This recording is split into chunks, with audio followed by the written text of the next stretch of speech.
Саламатсыздар, құрметті отандастар. Здравствуйте, уважаемые соотечественники. Я последний раз в эфир выходил 2 февраля, уже почти 3 недели. И тому была причина. Ну, во-первых, у меня шли судебные процессы. И, во-вторых, у нас шла активная подготовка. Часть из этой работы я уже озвучивал. Мы готовим программу такую, которая позволит гарантированно сменить режим за 1 год максимум. И поэтому под него мы пишем разные материалы, делаем фильм. В общем-то, к сожалению, это делается не быстро. Ну и второе, сегодня, почему я именно сегодня вышел, очень много ко мне обращений идет со стороны разных активистов. Но в частности звучит, что 15 марта давайте мы организуем, активисты, митинги. Ну, например, такая фраза звучит: давайте мы сами организуем, потому что когда вы объявляете, власть начинает пугаться, улицы блокируют, активистов задерживают и так далее. Ну, тут сразу возникает вопрос, кто мы, каким образом, во сколько часов, в каких городах, на какой улице, кто будет размещать рекламу. Реклама должна быть в YouTube, Инстаграме, то есть те люди, которые обладают большим количеством подписчиков. Мы так полагаем, что ожидание, что на митинг должны выходить большое количество людей, а раз так, то, соответственно, распространение информации должно быть соответствующим образом сделано, когда широко разойдется. Вот когда я задаю вопрос, а кто будет организовывать, кто будет распространять информацию, в каких городах, во сколько часов и так далее, люди сразу, что называется, теряются. Это о чем говорит? О том, что люди, которые предлагают организовать спонтанно, вдруг неожиданно, вдруг все тысячи людей вдруг неожиданно должны проснуться с мыслью: а вот давай-ка я сегодня вот выскочу, пойду на митинг. Это из серии фантазий, и такого рода митинги никто никогда не проведет. Я уже пояснял, что в авторитарных диктаторских режимах власть полностью подавляет свободную прессу, и телевидение, газеты, все под их контролем. И поэтому единственный инструмент — это социальные сети. Потом социальные сети, когда кто-то имеет большое количество подписчиков. И все эти протесты, они никуда не делись, проблем много. Они просто снизу где-то там процессы идут, бурлит, вы видите, там забастовки, митинги и так далее, где-то выступления, идет процесс накопления, потом неожиданно где-то взрывается. И никто не знает, когда это произойдет. Но это не гарантирует никакой результат. А мы должны гарантированно добиться в итоге выполнения как минимум своих требований, а в конечном счете мы должны добиться смены режима. Мне вот говорят: вот вы же не угадали, что в Кантар люди выйдут. Да, это никто не угадал.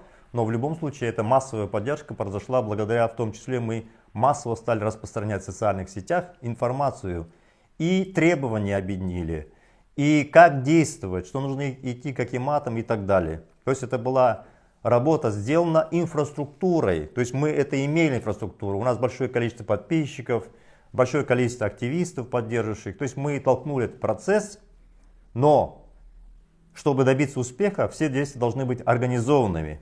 Должен быть единый центр, и люди, которые осуществляют те или иные действия, должны знать, как им действовать, что будет после того, как свалит режим. Это возможно только тогда, когда существует некий штаб за пределами Казахстана, и который не подвергается прямой опасности подавления работы и деятельности этого штаба. Если этого не будет, все эти отдельные намерения различных активистов: а давайте мы типа раз в один день проведем, раз скажем, ну вы же не по Кашпировски, чтобы миллионам людей там влить в мозг, что вот именно в это время, в этот день, в этот час к этому месту пойти. Это так не работает. Это люди, которые никогда не организовывали ни митинги, не управляли большими процессами. Они просто не понимают, как это работает. Я все равно, самое интересное, бесконечное количество таких вот сообщений получаю: а давайте неожиданно, а давайте вы не озвучиваете, а мы вот неожиданно. Кто мы? Где неожиданно? Это так не работает и не будет работать. Вот. Ну вот, собственно, я сейчас вижу, что вот даже люди, которые выходят из тюрем, они в тюрьмах провели год-два, они говорят, мы не узнаем страну. Все поменялось, настроение людей очень такое, скажем, агрессивное, я бы так сказал, агрессивное по отношению к власти. Люди уже не молчат. И только оглядываясь назад, можно действительно сравнивать. И эти люди, попадая в тюрьмы, а их там изолируют. И вот у них есть, что называется, сравнивать, что было, когда их посадили, и когда они вышли, что произошло в стране. В стране идут довольно серьезные процессы. Я хотел бы напомнить, что мы призывали в марте 2018 года под эгидой демократического выбора Казахстана, чтобы люди преодолели свой страх. И 21-22 марта 2018 года мы призывали, чтобы люди просто вышли с голубыми шарами. Просто. Это день Наурыз. Ну и вот сегодня я распространял видео, что как полиция подбегала и говорила, типа, нельзя с голубыми шарами. На вопрос, почему нельзя, они говорят, приказ поступил. А что значит приказ? Эти шары, нет никаких законов о запрете, они свободно продавались. И полиция теряется и говорит, пойдемте в РОВД, там вам поясним. Там они, понятно, ничего не могут пояснить. Это было при Назарбаеве. И вот все время Токаев твердит о Жаңа Казахстане. Вот мы, собственно, получив массу сообщений от людей, мы сейчас думаем 21-22 марта организовать массовый митинг.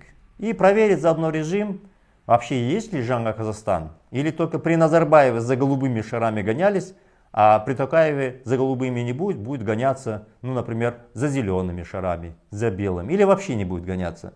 Как скажет Касым-Жомарт. Но вот мы хотим понять, вообще, что изменилось. Тот абсурд, который был в 2018 году, со страха режим там гонялся за всеми шарами. Дети имели большое количество разных цветов шаров, подходили, именно отрезали именно голубые шары. Были активисты от партии Нур-Отан, которые бегали с иголками и протыкали голубые шары. Когда я во Франции своим адвокатам это рассказывал, они говорят, да ладно, вы шутите, такого быть не может, абсурда. Мы даже такого в Северной Корее не знаем. Я им показывал видео, они были в шоке. И вот, соответственно, Европейский парламент в марте 2018 года принял резолюцию и объявил, что демократический выбор Казахстана это мирная оппозиционная организация. Хотя власть приняла тайное решение Есильского суда в Астане, которое никто до сих пор не видел, официально не публиковалось, о том, что ДВК запрещенная организация. Только из-за голубых шаров получается.